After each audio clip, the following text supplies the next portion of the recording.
The beaches of Normandy were consecrated by the blood of our heroes. British, Canadian, Poles, Free French, and American. The GIs in by far the greatest numbers. From Carentan to Caen, over a stretch of 60 miles, the battles raged, and Omaha Beach took its place with Gettysburg and Valley Forge in our history.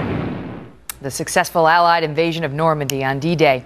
A reminder of perhaps, and what many believe is, America's greatest generation. Or is it? A new survey of college students seems to suggest that today's young people believe they are the greatest. Not the first type of college survey to suggest that, but the numbers in this particular research show what we are told is a surging sense of self-worth. And guess what? The survey also shows it may not be well-founded.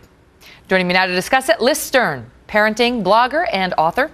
Jason Dorsey, Generation Y speaker and author of Why Size Your Business. Dr. Henry Cloud, psychologist, and the author of Boundaries for Leaders. So this is fascinating. They've been doing this survey since 1966.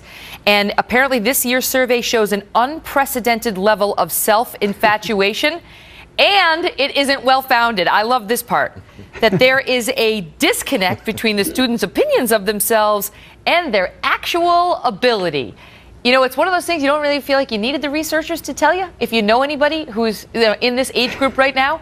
But what is really going on here? Liz, I'll start with you. Sure.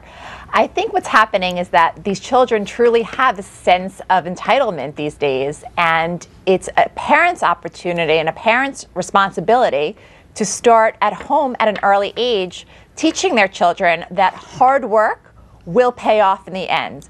However, you need to do that hard work in the beginning, because luck doesn't just find you. It just doesn't happen for you. You need to start at a young age practicing and teaching your children that everything doesn't just happen to you or come to you in life. Sometimes you work hard and you don't get great results, but these children seem to believe that they are getting great results even if they don't work hard. In fact, the survey spoke to the fact that they actually, some of them may be a little bit lazy, and yet they don't see themselves as lazy. I mean, you can work as hard as you want, and you still might need a parent, Jason, you tell me, to sit you down and say, you're not doing that well. You got to try harder. We got to get you a tutor. We got to get in different classes, but yeah, you're actually not as great as you think you are.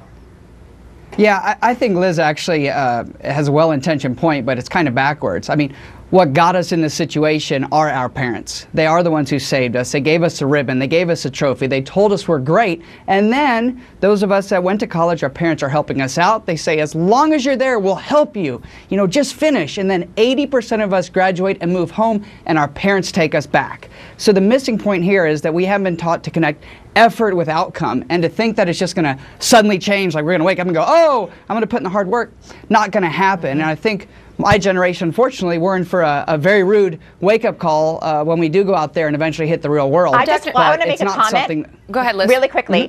Growing up, I always had to work. I always had to have a job. That was instilled in me from a very early age. My parents... Yeah, but we have the lowest teenage employment right now ever. It doesn't matter. Do something. There's something for you to do. Let me jump in, because you know what else they have? We don't know what else we have now, and Jason sort of alludes to this, Dr. Cloud, is there are no losers. Second place is still winning, which is such total BS. No, it isn't. Only one person wins the race. As I try to explain to my son, who's getting input from other, you know, he said maybe we can all win. I said no, we can't. There's only one winner.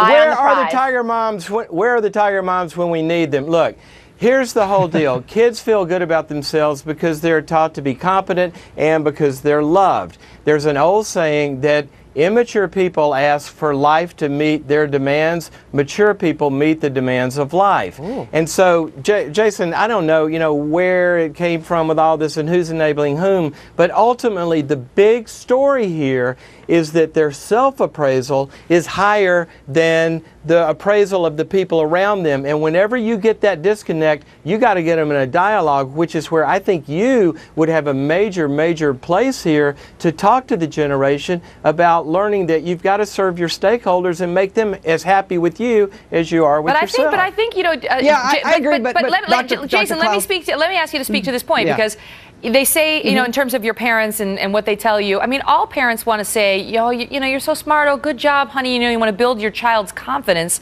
but not not too much, I guess. I don't know. These students are much more likely to call themselves gifted, in particular in their writing abilities, but it turns out they have far less writing abilities than those of their 1960 counterparts. And reading, too. Yeah, but Jason, there's 2 points to this that I think are missing. One is, I find it, you know, I agree with you, Doctor, completely, but it is ironic that the group that's now going, what happened to these kids, happens to be our parents who are saying that. You know, if you look at where that came from, exactly what you said there, Megan, of, yeah, you're great, and here's your ribbon, and here's your trophy, yet the same parents are going, well, what happened to them? I don't know. Here's a ribbon. Thanks for showing up. So you've got this causal piece that I think, you know, we gloss over. The other part is you're exactly right. Well, we need to speak to this generation. So what does that mean, Jason? What does somebody do with that if they're 25? If you say, well, you know, your parents taught you expect things, so what? Now bosses really are going to expect things, and what we've got to do, and I see this as a leadership consultant in companies, what I help leaders do is try to understand how to bridge that gap and sit them all down and connect and saying, look, we love you, we're for you, but that also takes some results on your part, and we're going to be in a dialogue. Listen, I want to get Liz in, because I want to ask about this other point, Liz, which they say that these kids may work less, but the number who say they have a drive to succeed is much higher. So they really want to succeed, but they don't really want to work hard. All right, well, here's the deal. If they really want to work hard and they really want to succeed, let's see it. Because I have interns that come to me all the time that want to work, but they want to tell me their hours. They want to tell me how much they want to get paid to work as an intern, how much I should be feeding them for lunch, how much it's going to cost, what their transportation costs are. I don't know, but when I was an intern and I interned every single summer throughout college, I never got paid. I worked overtime. I never thought to ask for anything. I think there's just a disconnect today with what their expectations are. And hold on. Let me step up for this. So one, you can't do free interns anymore. They've come in and said you cannot do that. You've got to pay them money. People are getting audited left and right by the IRS for that. So that's gone. But the other part is, and you spoke to it, you said exactly, of what is normal. Well, normal, what's been conditioned is the fact that it's going to be a different type of entry to the workforce. Yeah, I got great grades, I'm going to be a manager. Now, I think that's ridiculous. But the reality is, our generation is entering the workforce later than ever before, since they've been keeping records. We're graduating from college later than ever before, getting married, having kids. All of the traditional markers that said you are an adult have been pushed back. So when we look at them and go, gosh, you're 18 or 21 or 25, you should know better. The rub is actually that we may not. Now, I'm not defending us. I'm not saying it's right. Well, I'm just saying that is the perspective that we bring. I can relate to Liz's point about the work ethic. I can tell you, listen, let me just jump in and I'll give you the last word, Dr. Cloud. When I worked at Jones Day, there was a young lawyer who came in. This is when I was more senior.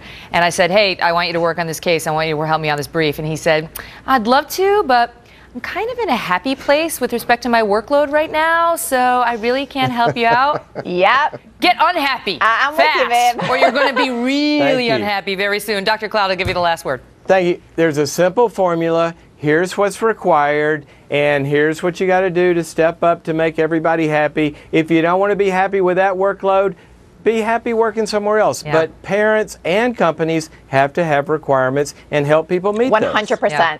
Well, I'll give you a final anecdote. My mom, who's famous for her frankness with all three of us, I said to her when I was, I don't know, later in my teens, Mom, was I really smart in school growing up? She goes, no, you're about average. Now, the honesty, that's what we need for today's generation. Absolutely. All right, panel, thanks so much. Thank you. Yeah, all right, average.